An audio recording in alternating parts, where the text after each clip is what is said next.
আজ আমাদের গ্রামে একটা ইসলামিক জলসা হলো, আর সেখানে একটা অদ্ভুত সুন্দর জিনিস আমার চোখে পড়ল। হিন্দু মুসলিম সবাই ধর্ম বর্ণ নির্বিশেষে হাতে হাত ধরে এখানে এসেছিলেন। এই জলসাতে আমরা শুধু ধর্মের কথা শুনিনি, শুনেছি প্রকৃত মানুষ হওয়ার কথা।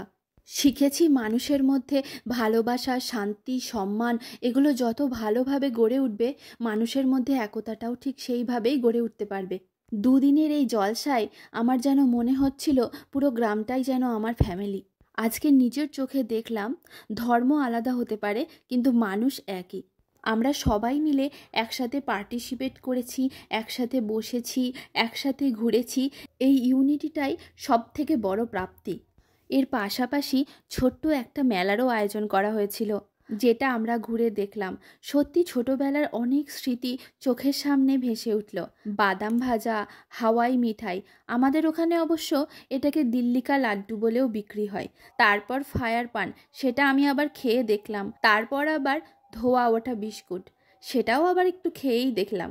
অনেক দিন পর মন প্রাণ খুলে একটা আনন্দের দিন কাটালাম।